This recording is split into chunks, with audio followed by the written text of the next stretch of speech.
For a closer look at the 21st presidential election and beyond, our political correspondent Kim Do-yeon joins us here in the studio. Do-yeon, Jae-myung won the election this morning with some 49% of support. So what can you tell us about this figure? Right, Jung-min, first, let's repeat the number. He received 49.4% of the votes. Now, let's put that into perspective. Since 1987, when direct presidential elections began, only one president has secured more than 50% of the vote, President Park Geun-hye, who still holds a record for the highest share.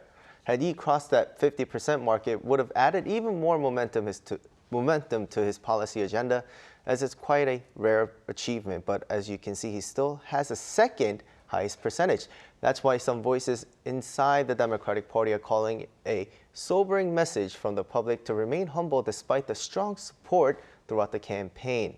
The message comes against a backdrop of earlier opinion polls and even exit polls, which suggested Lee might secure a majority, but he ultimately fell short. Now, two key numbers to highlight. First, he received more votes than any other president in Korean history, breaking the previous record set by former President Yoon.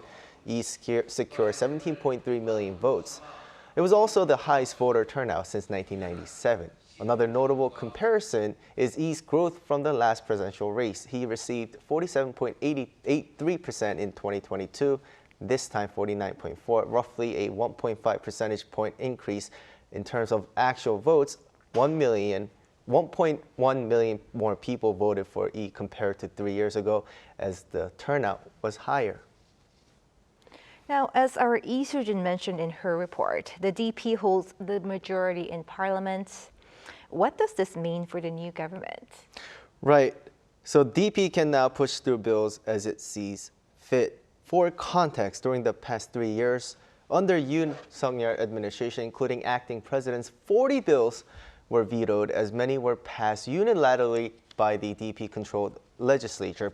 But now, with both the presidency and parliamentary majority, the DP holds full control. The only option left for the opposition People Power Party is to filibuster.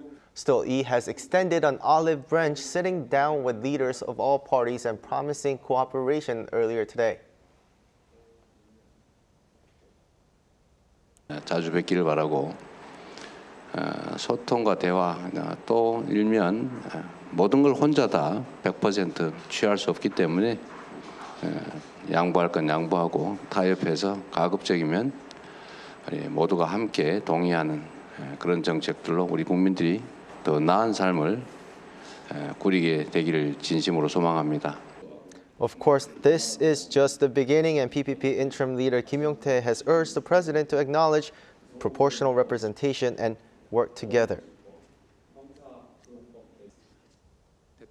If the president and ruling party recognize proportional representation, a core value of democracy, and pursue cooperative politics, then the People Power Party will actively engage and cooperate where possible.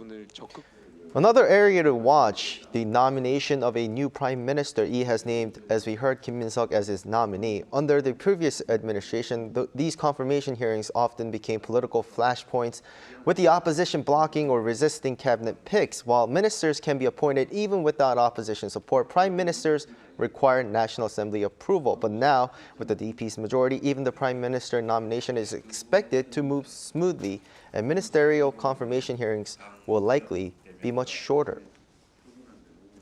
Now, let's shift to the People Power Party. I hear the party is going through the aftermath of its defeat. That's right, Jung-min. The election itself was triggered by the party's own president being impeached. Let's first listen to what the PPP candidate Kim Moon-soo had to say about the party's failure today.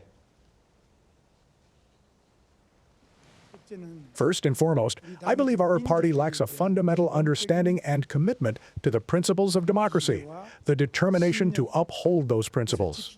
That is what led to the unimaginable act of declaring martial law.